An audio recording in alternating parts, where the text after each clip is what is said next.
Hello, gorgeous women. I hope you're having a beautiful day and jumping in with a really, really important video today because when you can really identify these things that are causing you to feel powerless, everything changes. Like the whole game changes, particularly with burnout. When we feel powerless around a situation, circumstance, person, event, around money, around relationships, around being able to live the way that feels congruent and authentic for ourselves. When we feel powerless or helpless, or that we actually can't change it, or it is just the way it is, this often absolutely drives adrenal burnout. Hey, Tisha, great to have you on, honey.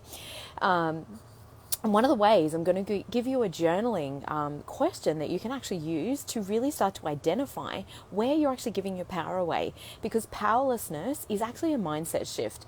And we can often absolutely have the ability to be able to change our circumstances.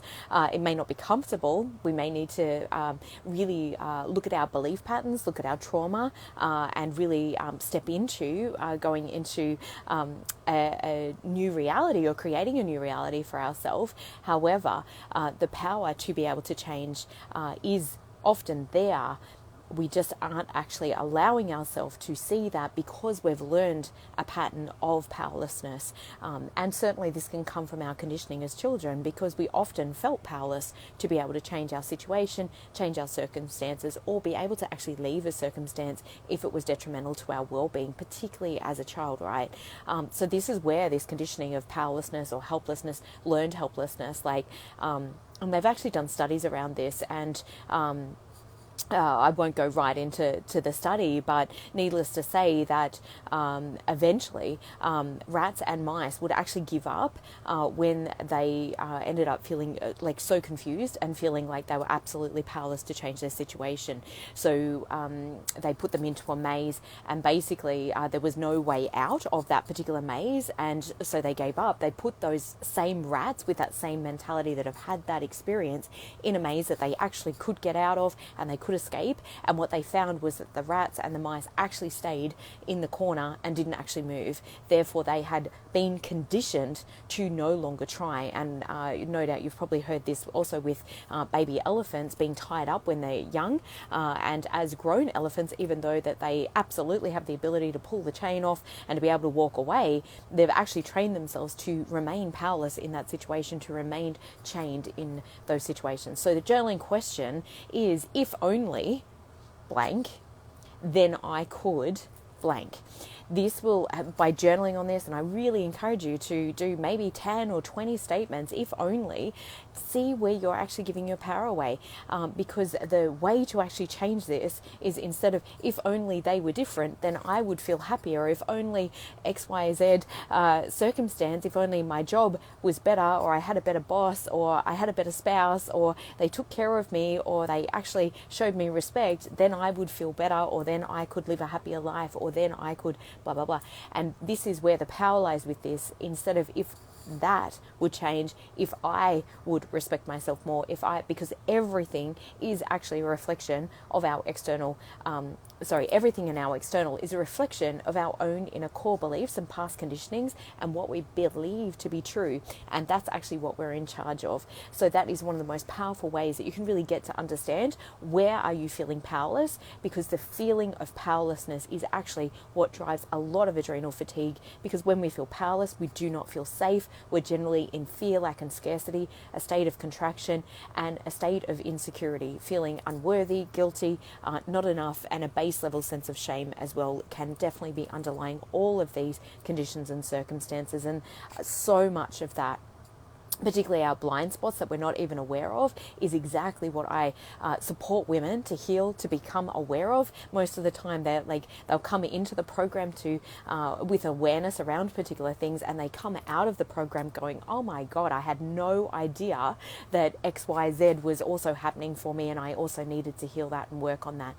Because often what we think is the problem is actually not the problem. It's just a symptom of a deeper root cause of the problem, and that's exactly what I drill down in, what I can really, that is my gift, that is my superpower as a woman, is really to feel where people are at, what's blocking them, what's stopping them. And particularly in relationships and dynamics, that is where we can often feel the most powerless, because it can be a representation of the powerlessness that we felt as a child when we were growing up as well. And that might have been in relationship with your mum, it might have been in relationship with your dad, it could be in relationship with a sibling, or another authoritarian parent or loved one, or even a teacher or somebody like that, or even it can be a childhood friend or frenemy that we've experienced some really big trauma around as well. So all of those things absolutely need to be healed, because otherwise we go into those other coping mechanisms,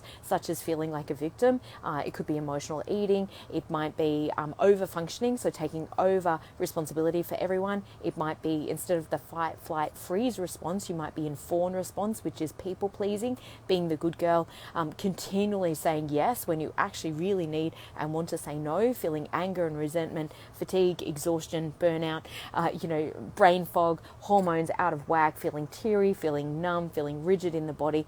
All of those things are massive, massive symptoms of burnout. And unless you actually get to the root cause, then it is really difficult to heal burnout, because we keep going back to those coping mechanisms whilst ever the underlying trauma or belief has actually not been healed. And we can often be placing blame upon others, thinking it is all outside of ourselves. And whilst ever the problem lies outside of ourselves, we are powerless to change it. And that presents a really big problem, because that is where that powerlessness comes in as well. So really taking note of that, journaling on those questions. If only XYZ were different, then I could XYZ, whatever it is, blank, blank, blank. Fill out those, go through a 10 to 20 of those, see where it is that you are actually giving your power away to, flip those statements around for yourself, and be able to see where you can take your power back first and foremost. But also, if you're finding that to be really difficult or really triggering, or you're like, okay, I get it, but I don't know what to do with this now, please reach out, send me a PM, let's have a conversation, see if and how I might be able to help you move forward. This is, I've helped thousands of women over the last 10 to 12 years move through their own stuff. I've moved through plenty of my own stuff. I still actually have mentors, people that I work with, because we all have blind spots. And often we're in the programming and we don't even know that we're in the programming, meaning we believe it to be true and that life can't be any different. So if this is playing out for you, please reach out, send me a PM, let's have a conversation and see what actually is that deeper root cause that's actually blocking you from actually healing, taking time out for you to rest, regenerate, and really heal the body, because otherwise we're kept in that constant state of survival, and that never feels good and continues to deplete our adrenals. So sending you all lots of love. Thank you so much for tuning in. Have an amazing rest of your day, and looking forward to speaking with you soon. Bye for now.